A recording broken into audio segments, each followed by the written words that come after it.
Muy buenas a todos, ¿cómo estáis? Ya estamos otra vez aquí y voy a hacer caso a varias personas que me han escrito pidiéndome que por favor retome los vídeos de historia que he hecho, sobre todo, que es lo que a mí más me apasiona de la historia, los hechos o los episodios que no han tenido una solución o una conclusión al mismo. Y hoy, pues, vamos a hablar del asesino en serie, yo creo, más famoso de la historia. Tal vez no el favorito de muchos, pero yo creo que es el más famoso en cuanto a hipótesis que ha suscitado, en cuanto a películas que se han hecho sobre él, libros, estudios de expertos, etcétera. Y sobre todo, como he dicho, porque es un caso sin resolver y que desgraciadamente prácticamente seguro que nunca se va a resolver ya. Así que nada, como podéis estar imaginando y sobre todo si habéis leído el título del vídeo, hoy hablamos de Jack el Destripador. Hablamos de finales del siglo XIX, concretamente 1888.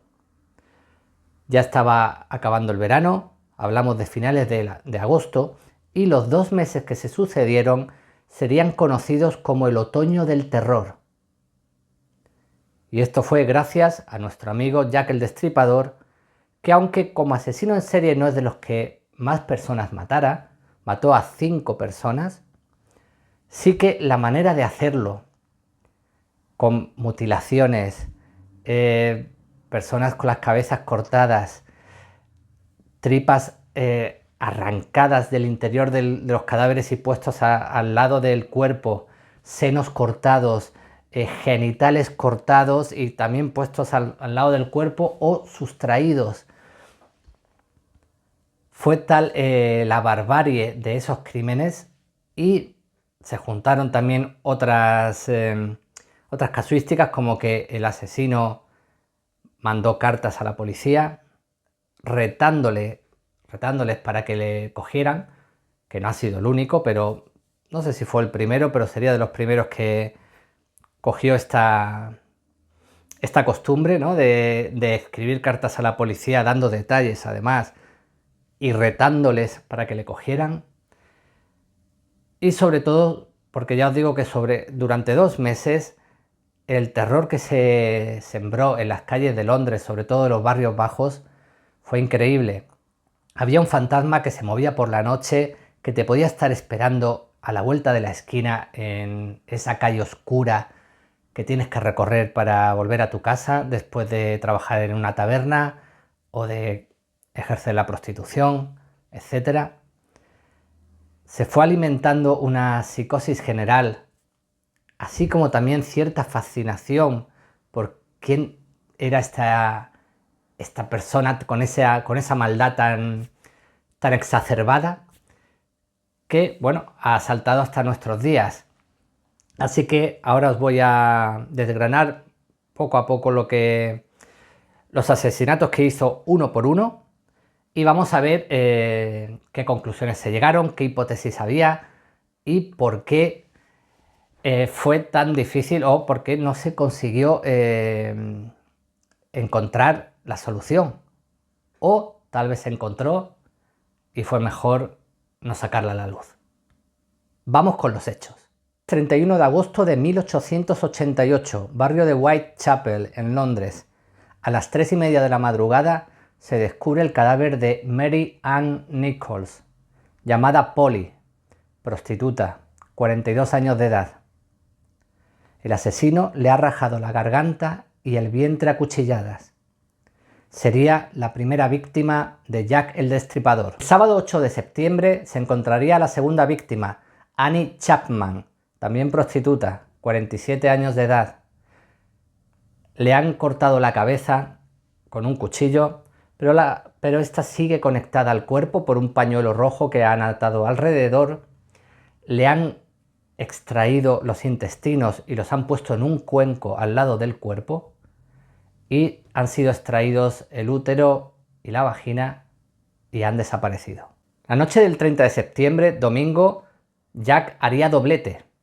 A la 1 de la madrugada se encuentra el cadáver de Elizabeth Stride, con la garganta rajada de izquierda a derecha como las otras dos, pero es que aquí no queda la cosa. A las 3 de la madrugada, un oficial de policía encontraría en una plazoleta cerca del otro cadáver el cuerpo brutalmente mutilado de una mujer.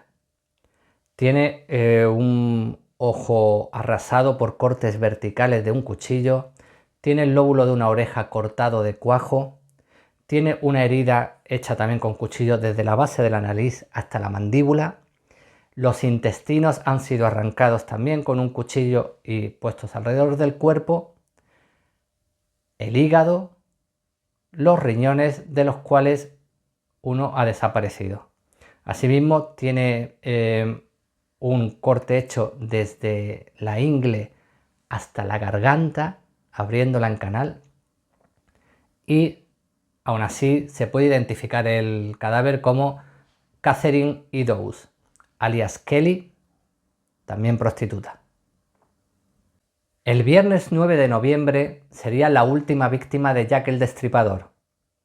Por la mañana se acercan un cobrador de alquileres, de gente morosa que se retrasaba con el pago del alquiler. Se acerca a una serie de pisos, habitaciones, para reclamar esos pagos. Se acerca a la habitación de Mary Jane Kelly, prostituta, tocan la puerta y nadie le abre. Se asoma a la ventana y ve el cuerpo de Mary Jane hecho un amasijo de sangre. Hay trozos del cuerpo esparcidos por toda la habitación, los senos cortados y puestos en la mesita de noche, al lado de la cama. Un espectáculo dantesco, brutal. Esta sería la última víctima de Jack el Destripador. Estos asesinatos, como podréis entender, aterrorizaron al Londres de finales del siglo XIX. Como os he dicho antes, sobre todo los barrios más bajos, pero en aquel tiempo el terror se extendió a cualquier punto de la ciudad. Tenemos que imaginar una ciudad bastante más pequeña que lo que es ahora, obviamente. Scotland Yard se vio impotente.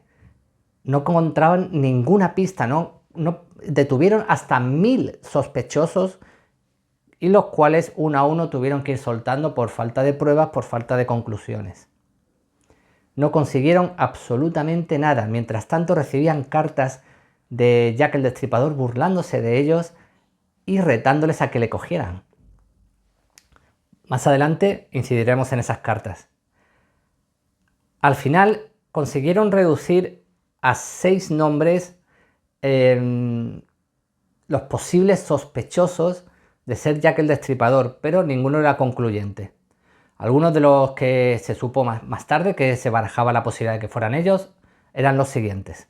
Neil Crean, reconocido culpable de haber envenenado a numerosas prostitutas y ahorcado en el patíbulo en 1892. Justo cuando lo iban a matar, reconoció ser Jack el Destripador.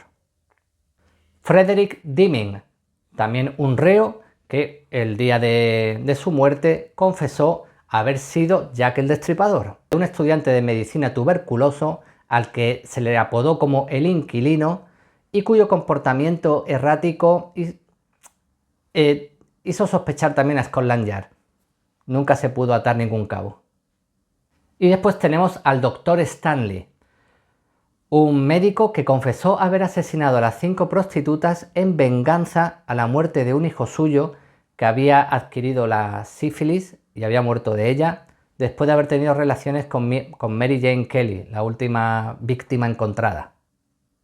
Y bueno, por último, y la hipótesis que más películas ha suscitado, más libros, y que le ha dado una vuelta de tuerca más al caso de Jack el Destripador, es la hipótesis de que el asesino fuera el duque de Clarence, de la Casa Real. A esta hipótesis volveremos más tarde. Tan solo decir que nunca se consiguió ninguna prueba, o tal vez se ordenó que esas pruebas que se tuvieran se escondieran en un cajón. Y de ahí que Scotland Yard siempre apareciera sobre este caso como unos ineficaces, porque hubiese una orden de más arriba de que justamente es como había que actuar. Como digo, tan solo es otra hipótesis, pero eso sí, es la que más bombo ha tenido por el glamour y porque le da pues esa vuelta de tuerca final al caso. Hay que comentar también la zona donde Jack el Destripador hizo sus crímenes, Whitechapel, de los barrios orientales de Londres. En aquel tiempo era un lugar dantesco ya en sí mismo. Hay que decir también que en Londres en aquel tiempo se calcula que había unas 80.000 prostitutas, pero justamente ese barrio lleno de parásitos, de ratas, la gente estaba masificado, se agolpaban. Las prostitutas que trabajaban, y no solo prostitutas, sino gente también, bueno, que sobrevivían como podían. Ahí habían recalado también muchos guetos judíos de aquel tiempo, guetos de Rusia y de Polonia. Si conseguían recabar en un día los 4 peniques que costaba una habitación dormitorio de las muchas que había en aquellos barrios, pues esa noche la conseguían pasar en una habitación dormitorio, como digo, que era una habitación muy fría, gélida, muy grande, donde se agolpaba la gente, donde tenían una sala común que era la cocina, donde tal vez podían calentarse un poco de té y poco más. Y por lo menos dormir en un sitio techado. Estaban atacados por la viruela, la sífilis, y era una supervivencia de lo más básico que hay en el ser humano. Y ahí fue el campo de caza, el coto de caza de Jack el Destripador. En todo este caos vivido, Scotland Yard tenía que demostrar que hacían algo o que estaban en el buen camino. Al lado de una de las víctimas, concretamente Annie Chapman, se encuentra un mandil de cuero. Una prenda que usaban los carniceros de aquel tiempo para sus trabajos. Así que se detiene a un carnicero, al que le apodan mandil de cuero. Era hebreo, era una persona algo siniestra. Enseguida se corre la voz de que han detenido a Jack el Destripador, que es hebreo, con lo cual empiezan a haber ciertas animadversiones a los guetos hebreos. Se le apoda a este hombre como mandil de cuero, pero el problema es que esta persona tiene una coartada totalmente fiable y que echa por tierra las pretensiones de Scotland Yard de implicarle en el caso. Además, ese mandil de cuero después se prueba que era el mandil del hijo de una inquilina de los pisos que había alrededor de donde se encontraron el cuerpo y que simplemente se había caído de donde lo tenían tendido. Así que, vuelta a empezar. Hay que decir que Scotland Yard en su búsqueda del itinerario que hace Jack el Destripador en cada asesinato, encuentran ciertas cosas, por ejemplo, el mandil que hemos hablado que usó para limpiarse de sangre, que como ya hemos dicho lo debió de encontrar caído del tendedero de alguna de las inquilinas.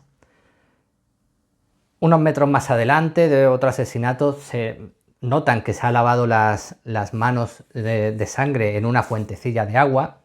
Claro, todo esto obviamente ahora con el ADN pues sería más fácil todo, ¿no? Bueno, y las cámaras y demás, pero tened en cuenta que estamos hablando de finales del siglo XIX. Y lo más curioso es en el recoveco de una calle cerca de uno de los asesinatos, donde todavía hay rastros de sangre, por lo que se piensa que ha sido Jack el Destripador. Hay una frase anotada en un muro con tiza que pone: ahora los hebreos no serán acusados sin razón. Esto es algo que también ha llevado a muchísimo debate, que ha llevado a muchísimo misterio del caso, que además creó una fuerte convulsión, como ya he dicho antes, contra los guetos hebreos, algo que no es la primera vez que vivimos, ¿verdad? Y que ha dado pie a muchísimas hipótesis también. Como ya os he dicho, Jack el Destripador escribió varias cartas a medios de comunicación, a periódicos, a agencias de información y también a la policía. La primera la mandó a una agencia de información con tinta roja.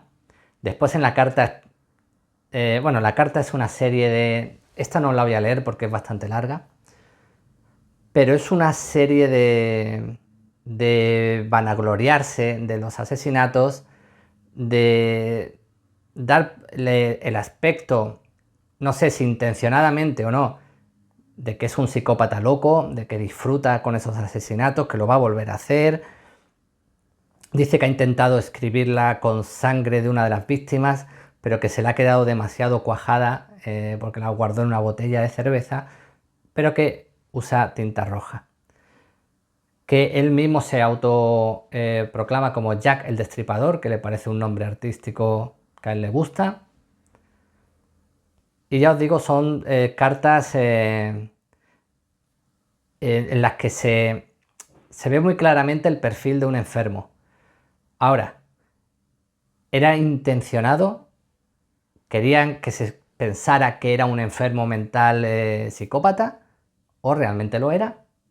Lo que sí os voy a leer es para que veáis el tinte de las cartas y la psicosis que todo esto tenía que crear en la sociedad de aquel momento. Una de las cartas que le mandó al jefe de policía, que es cortita, pero es muy representativa. Os la leo. Desde el infierno. Señor Lask, le mando la mitad de un riñón que le he quitado a una mujer y que he guardado especialmente para usted. La otra mitad la he frito y me la he comido. Estaba óptima. Si tiene la paciencia de esperar todavía un poco más, le mandaré el cuchillo ensangrentado que he utilizado para cortarlo. Cogedme si podéis, señor Lask.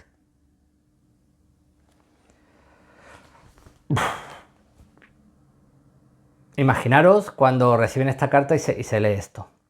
Ahí además ya da detalles, que si el riñón, que si el cuchillo, sí. Es decir, posiblemente era él. Pero esto da un poco el tinte, como os digo, de lo que tenía que ser pensar en Jack el Destripador en aquellos tiempos. Estamos hablando de alguien totalmente desequilibrado y capaz de cualquier aberración. Vuelvo a decir, si era el perfil real, si había una intención de que se pensara así, me temo que nunca lo sabremos. Podremos elucubrar sobre ello, pero creo que nunca lo sabremos. La policía está totalmente perdida. Junto a esta carta que os acabo de leer, hay que decir que iba medio riñón al lado de la carta. Un riñón que se examinó y era humano, era de una persona alcoholizada, como podía ser la prostituta asesinada, y además afectada por el virus de Bright, que era algo muy común en las prostitutas de aquel tiempo. Como digo, la policía está muy presionada y sobre todo muy tensionada por el hecho de que no saben por dónde tirar, no tienen ningún indicio real, no tienen ninguna línea de investigación fidedigna. Al final todo desemboca en un hecho ya que roza la hilaridad para la gente que estaba siguiendo el caso, que es que el jefe de policía ya decide sacar a los perros de la división para que rastreen el paso de Jack el Destripador. Con la mala suerte o con tal vez la guinda que irremisiblemente se iba a poner al pastel, de que los perros se pierden. Y hay que movilizar a todos los policías de Londres para encontrar a los perros, que se suponía que eran unos sabuesos expertos en seguir un rastro. Y se les pierde a los policías y no los encuentran a los perros. y tienen que buscarlos durante horas hasta que al final los encuentran un poco a su devenir. Este hecho final provocaría ya la dimisión del jefe de policía. Y bueno, pues llegamos al final de la historia porque de repente, como os he comentado, después de la quinta víctima y de aquellas cartas horribles, el riñón, etc., pues simplemente Jack el Destripador se esfuma, desaparece. Hay quien dice que ha muerto, hay quien dice que su intención era asesinar justamente a esas prostitutas y una vez que lo hace se acabó. Pero el caso es que todo se empieza a tranquilizar, todo se empieza a amainar y poco a poco pues todo va volviendo a la normalidad entre comillas.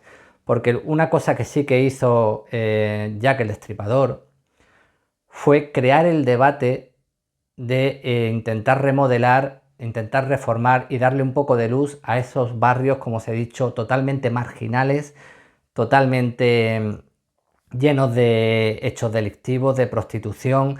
Todos los días había asesinatos, muchos de mujeres, enfermedades, parásitos, ratas, gente hacinada. Y sí que es verdad, no quiero decir que trajo eso bueno, pero sí que es verdad que creó ese debate y se empezó a tomar conciencia de lo que se vivía en los suburbios de la capital de Inglaterra en aquel tiempo. Y bueno, ya como colofón a la historia, os he prometido que hoy íbamos a hablar del Duque de Clarence, la hipótesis con más glamour de todo esto, o la que le gusta a mucha gente. Resulta que un periodista, al cabo de los años, publica que un médico real en una comida le había confesado que Jack el Destripador era el Duque de Clarence. Cuando se va a hablar con este médico, asegura que jamás ha comentado estas palabras, que jamás ha dicho que el Duque de Clarence sea Jack el Destripador, y además ese mismo día que le preguntan, fallece. La hipótesis habla de que el Duque de Clarence, el cual tenía además una enfermedad mental, parece ser, y que era muy aficionado a la caza del ciervo, intentando un poco hilar la caza del ciervo, que también es una cosa, es una actividad muy sanguinolenta, que después se disecciona al ciervo, un poco hilando eso con que podría tener conocimientos, ¿no?, para hacer estos asesinatos. La historia habla que este hombre además pues era aficionado a las prostitutas y había tenido una hija con una de ellas. Incluso se habla de que se podrían haber casado en secreto. Obviamente esto era un escándalo de proporciones muy grandes para la Casa Real y se habla de que este hombre él mismo podría haber asesinado a estas personas o haber enviado a alguien de su confianza para matarlas. Esto segundo sería más probable, obviamente. Pero la realidad es que nunca se llegó a nada tampoco sobre esta línea de investigación. ¿Que lo taparon o que simplemente es algo inventado? Tampoco lo sabremos nunca. Sí es verdad que parece ser que esta persona, como digo, falleció creo que en un manicomio y de una enfermedad mental. El Duque de Clarence hablamos. Y esto cierra un poco el círculo de todo lo que sabemos sobre Jack el Destripador y sus horribles asesinatos. Obviamente hay muchísima más información, hay muchísimas más hipótesis. Podéis ver 1.000.000 de películas. A mí me gustó bastante una que se llama Desde el Infierno, protagonizada por Johnny Depp y basada en el cómic de mi guionista favorito de cómics, Alan Moore. Pero hay muchísimas, hay películas de Sherlock Holmes, libros, hay todos los que queráis. Hay uno que se sacó, os advierto por si lo buscáis, que después se descubrió que era falso, que eran como el diario de Jack el Destripador, que decía alguien que lo había encontrado en una casa. Es totalmente falso. Pero podéis investigar todo lo que queráis. Documentales también tenéis todos los que queráis. Y bueno, esta ha sido mi pequeña aportación a este misterio, que como os digo, es lo que más me atrae de la historia. Las cosas que nos han logrado resolver. Hablaremos de muchas más cosas como esta. Algunas más agradables, porque la verdad que a los que nos gustan los true crimes, pues es verdad que es muy atrayente este caso, pero también es excesivamente desagradable en cuanto a lo que hizo esta persona. Digo esta persona porque aunque firmaba como Jack el Destripador, hay quien dice también que podía ser una mujer. Yo creo que no, pero bueno. Lo que sí que dice también mucha gente es que tenía conocimientos de anatomía, eso sí, porque extirpaba órganos, cortaba senos, en fin. Pero podía ser un simple carnicero, podría ser un médico, podría ser un médico. O podría ser simplemente un perturbado. Muchas veces la navaja de Ockham acierta. Es decir, la navaja de Ockham es esa teoría por la cual la suposición más sencilla suele ser la verdadera. En este caso sería pues simplemente un perturbado que busca notoriedad, que busca divertirse de esa manera. Vosotros tendréis vuestras propias opiniones, vuestras propias conclusiones. Me encantaría que las pusierais aquí debajo en los comentarios. Y como digo, muy pronto otro vídeo con todos vosotros. Un abrazo.